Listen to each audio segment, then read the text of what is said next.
Hello, I'm James Preston and welcome to another edition of Executive Corner Expert Talks with Kalkine Media. The demand for battery minerals and mineral sands has experienced a huge surge over the past few years. One company that is set to capitalise on this development is the ASX-listed Mineral Commodities. With operations around the globe, the company is dutifully led by CEO Jacob Deysel, and he joins me today to discuss the future of the company. Jacob, it's great to have you with us here at Kalkine. Thank you very much, James. Pleasure being here. Well, Jacob, first and foremost, take us through the company itself. What is the focus? Yeah, I think, Mineral Commodities, we operate in two industries. We're both in the heavy minerals or industrial minerals, so zircon, rutiles, garnets, ilmenites, and we operate in the battery space. So very exciting. We've got world-class assets and operating mines in both those industries. So do you feel you're quite well placed to take advantage of this transition to green energy? Yeah, absolutely. I think we're very strategically very well placed. I think the transition specifically is one of our key goals as far as ESG is concerned. But really looking and capitalizing on the decarbonisation, electrification piece that's happening in Europe, unprecedented growth, of course. But what really sets us apart from our peers is that we are one of the very few companies with an actual operating mine in Europe. Our Scotland operation, which is one of the highest grade operating mines in Europe. It's also the largest flake graphite operation in Europe. And further to that, of course, we've partnered with the CSIRO. So we've looked at, when we diversified our strategy, was very much well thought through. It wasn't just by chance. And we looked at all the barriers to entry into this market. And one of those were of course, having an operation in Europe, which is very strategically placed. Scale is the next aspect. So we've got a very large development graphite project in Western Australia. But then the next step is technology. And we've partnered with the CSIRO Research Council in Australia to develop environmental friendly purification technology. That's gone through lab scale now. We're placing samples, and the next stage for us is pilot plant scale. And then further to that, we realized we're a mining company moving into technology here. And so we've set up a number of strategic partnerships. So our partnership with Mitsubishi. Mitsubishi is the largest anode producer in the world, or one of the largest at least. And they come with a lot of operating capability, specifically in terms of the qualification piece, marketing, sales, and then also with Traxys, as you would have seen, we've got an alliance with them at the moment. And they are the marketing piece really for us in terms of the graphite side. Further to that, I think it's important to realize that the Scotland operation, because it's underground, it's been fed by renewable energy, so carbon footprint's very low.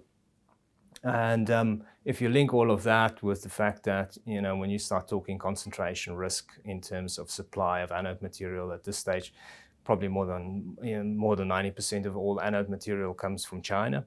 So having what we believe two very key assets in tier one locations, as far as we consider it, I think is, has significantly de-risked our position and put us in a strategic position to take advantage of this decarbonization trend that's happening.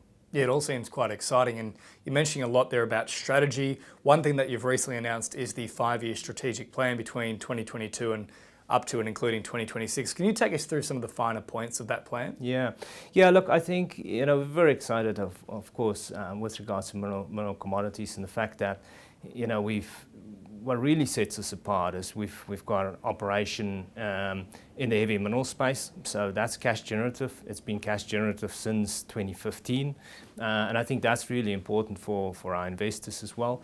And then we've got the medium-term growth really in terms of the battery space. And as we discussed, we think we've got a very key strategy in that space.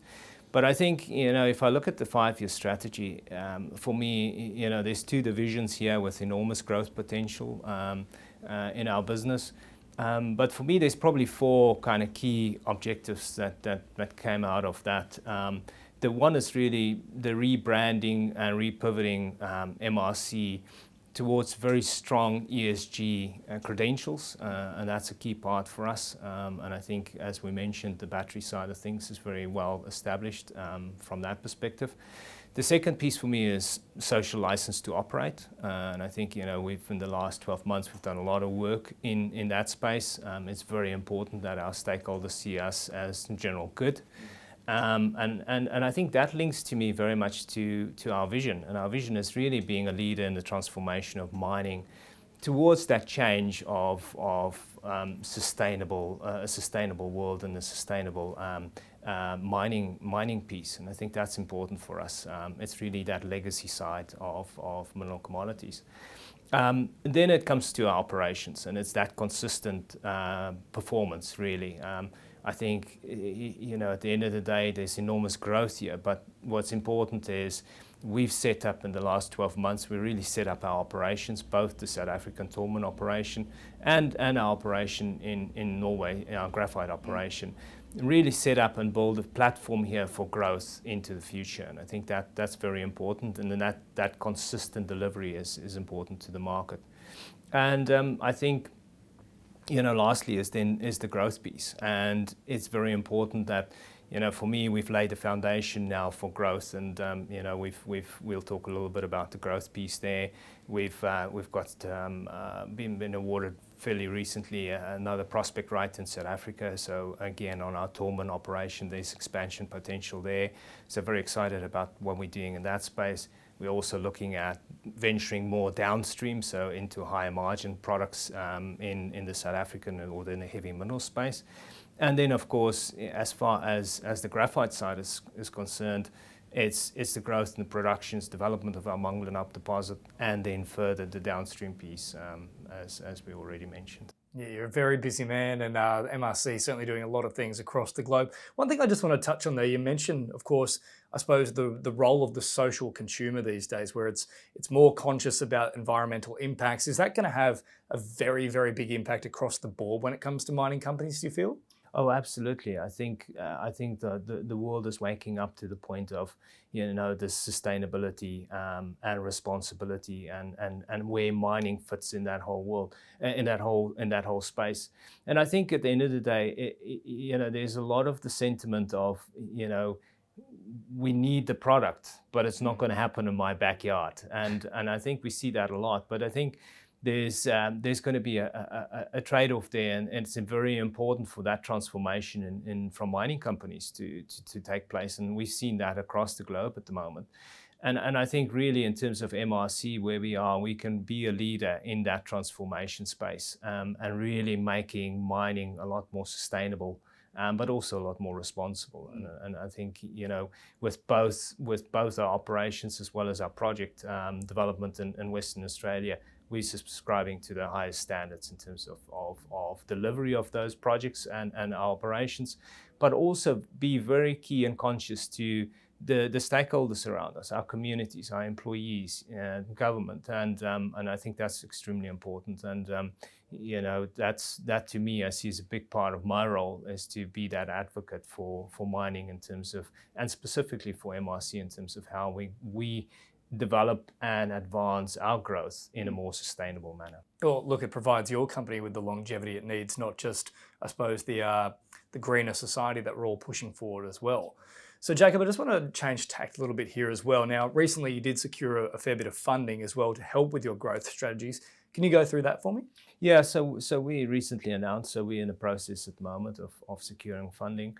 And again, this is very exciting. I think we've taken 12 months here to set the scene, to lay the foundation for growth. And really what we're doing is, with regards to the funding, we prioritizing that to cash flow generative projects. Tormund at this moment in time is cash flow generative. We see an increase in scale and size of Tormund. So that's first part of the additional funding, is to increase our footprint and our production output from the Tormund operation.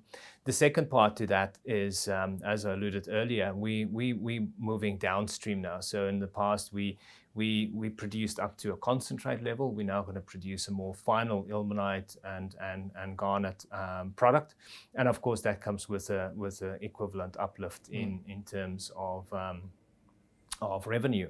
Again, we're very pleased with, we've signed an agreement with one of our large customers in terms of funding approach for a mineral separation plant. So looking forward to that. And then the next step for us in terms of the funding side is really growth in terms of our resource and reserve. We've been very strategic in terms of capital expenditure and the discipline around that. So, and as a result, we've been very disciplined in terms of how we do our exploration and our drilling and resource and reserve. But we foresee significant upside in terms of the Tolmin side. And so there's some funds that will be allocated to resource and reserve development in South Africa. And then really the battery side of things, which is the next kind of exciting piece for us. There's the next stage for us is really the development of a pilot plant. So we've gone through qualification, or we're in process of qualifying our lab scale samples. So the next stage up is an upscale of that to pilot scale. And so we've been very fortunate in terms of the Manglenup deposit in Western Australia. That deposit has been identified 2 years in a row by the Australian government as a critical deposit. And we've been very fortunate that we secured through the Mineral Acceleration Initiative, Critical Minerals Acceleration Initiative with the Australian government. We've secured a grant for half of the pilot plant funding. So we'll be funding the second half of that, and that will then take us to the next stage of anode production. And that's all part of this funding that's fairly crucial for us at this stage. And some great partnerships in there too. I mean, you mentioned Cicero as well. So yes. There's a lot of interesting things that are in the pipeline for you at the moment. Let's just focus on Tolmin itself though. For those who aren't 100% familiar with the project, why is it such a key one for what you're doing? Yeah, I think Tolmin, Tolmin is heavy minerals. In the heavy minerals, we see significant demand around the world. There's a lot of disruption in supply. So as a result, again, in terms of the size of Tolmin and where it potentially can go, it really is a significant deposit and mining operation in this space. But I think the importance for us is that, Tolmin has been cash generative since 2015. And I think that's a very important part. And I think that's where investors sometimes also misread the value proposition of mineral commodities, in the sense that we are not a pure development company. We are actually a company with operations in both those spaces, but Tolmin specifically is cash generative. And Tolmin has been very instrumental in the past in developing our diversification strategy. So there's been a significant investment from Tolmin that's been supported in incubating our battery space. But Tolmin going forward, as you mentioned, so Tolmin is a replenishing beach deposit. It's been operational since 2014, but we are in the process currently of actually expanding our operations into our inland strand deposit. So that runs parallel to the beaches. So we will be commissioning the next operation relatively soon. And then it's really the growth of that inland deposit in terms of firstly looking at a more bulk mining unit operating in that space, which is of course lowers your cost, and that's a very important piece. It's a lot more efficient, and also it optimizes the use of the deposit itself.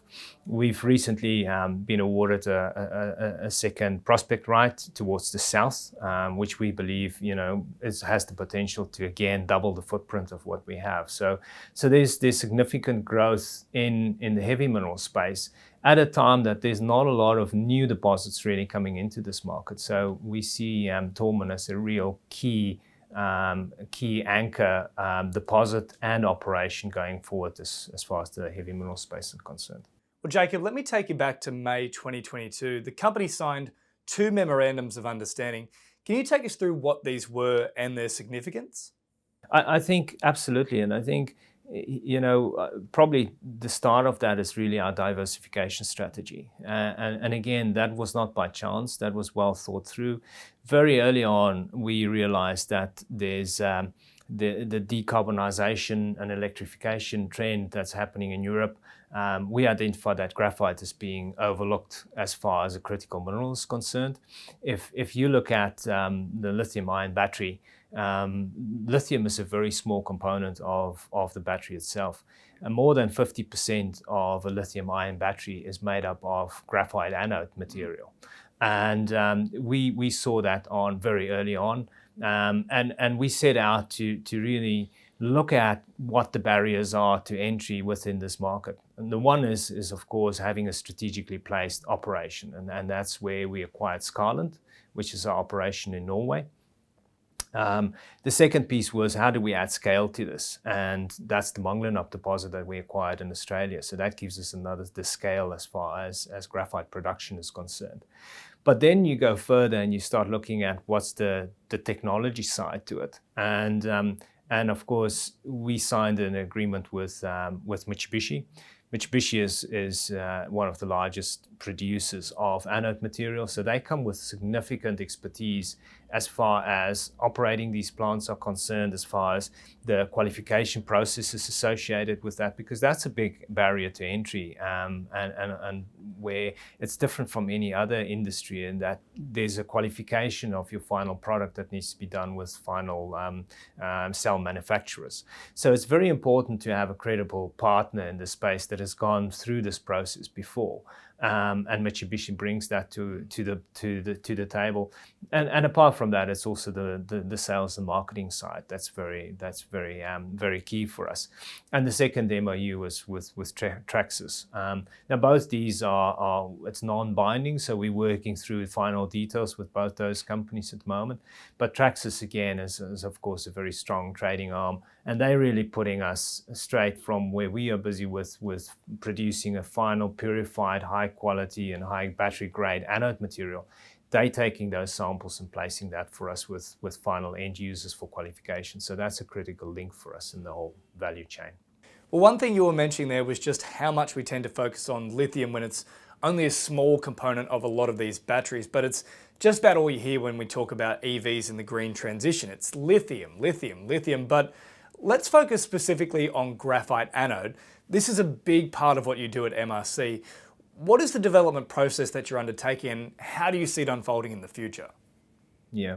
So again, I mean, the graphite space, or the graphite anode, and I think this is what's so important and very key to our strategy, is that, and often gets overlooked, is the fact that we are one of the very few companies with an operating graphite mine in Europe. But the technology itself, so graphite is, or the anode material is really is a shaped and purified graphite, and that goes through a whole process. Now, at the moment, probably more, as I mentioned, more than 90% of all graphite anode material comes from China. In China, most of the graphite anode is produced through a process called hydrofluoric acid treatment. Now, this process is very difficult to be able to permit that specific permit outside of China, specifically in Europe. It's got a very high carbon or environmental footprint, really. So, and that's why it was key for us to partner with the CSIRO in developing a non-hydrofluoric, environmental friendly purification technology. And as I mentioned, we've gone through that process. We are now moving to pilot stage with that purification technology. But really what happens is, it's not all graphite mines or all graphite deposits that can become anode material. So we have tested both Scarland and Monglanup. They both produce a very high level and high grade anode material. But I think it's very important to note that not all material can go to a final anode material piece. What happens to that graphite? So it's a flake graphite that we're producing that gets molded into a smaller size. It gets then shaped, and then it gets purified through, in our case, we use a caustic roast process that has been developed through the CSIRO. And then that graphite particle then gets coated to further enhance its efficiency, and that essentially become graphite anode material. And that's the process that we have embarked on. And I'm very pleased to say, we are placing samples at this moment, although they're lab scale. But the next stage now, and that's where the funding is so important, is that we secured funding for the pilot stage, which is our next level up. In terms of our development program, we're seeing our first commercial train of graphite anode production commissioned towards the end of 2024. And then we'll go into start ramp up after that qualification. There will be again a qualification period there, but then we'll start ramping up. And at the moment, there's if you look at Skyland is we think we can produce it up to about 25,000 tons of concentrate from Skyland. Mangalonup adds another 50,000 to that. So in terms of our overall production output is probably around 40 to 70,000 tons of anode material by, and that will start ramping up from 2025 onwards. But if you look at the market itself, conservatively, Europe is looking at about 800 to 1 billion tons of demand for anode material. So, we're less than 10% of total demand being forecasted at the moment. And as a result, there's significant growth in this market. But at the same time, there's not a lot of graphite mines around there. There's a lot of deposits, that people are pushing around. The problem is not all deposits become mining operations. We've built a number of mines. It takes a number of years to do that. And then not all graphite mines are going to produce graphite that actually goes into anode material. So we certainly think that there's an enormous potential here. And just as there's a lot of excitement in the lithium space, we believe that we're going to see that same excitement starting in the graphite side, because it is certainly one of those input products that we believe has been overlooked by the market, but that's starting to change at the moment. Yeah, it certainly does seem to be a case of there's an enormous amount of demand and not a great deal of supply really to try and cater for all of it. And as you mentioned, there's so many different steps that it takes to actually get to workable graphite anode material. So I think you're really well placed. And Jacob, just before I let you go, is there any final thoughts you'd like to share with our audience today, your existing investors and also potential new investors? Yeah, I think absolutely. I think, again, we're operating in both the heavy mineral space as well as the battery space. I think what sets us apart is, and makes us different from a normal development company is the fact that in the heavy mineral space, we cash flow generative. We are the funding that's coming in at the moment, and business is further going to strengthen that. So we're giving investors immediate or near-term cash flow potential. And then secondly, in the medium term, we've got our diversification strategy. And I think, we've lined that up very well. All the building blocks are there to certainly put us in a very strategic position to take part in the decarbonisation growth piece that's happening in Europe and possibly around the world. So I think we're well established. So from an investor perspective, there's the Tolman side of things with cash flow, and then there's the near-term growth opportunity in the battery space. So it's two divisions in one company that I think has got very exciting prospects. I think exciting is the key word. And Jacob, I really appreciate your insights today and for sitting down with us. Thank you very much, James. Appreciate that. Well, that is Jacob Deysel, the CEO of Mineral Commodities. And if you missed any part of that chat and you'd like to catch the full interview, you can head across to our YouTube channel and subscribe. But that's all for now. My name is James Preston, reminding you to stay apprised and invest wise with Kalkine Media.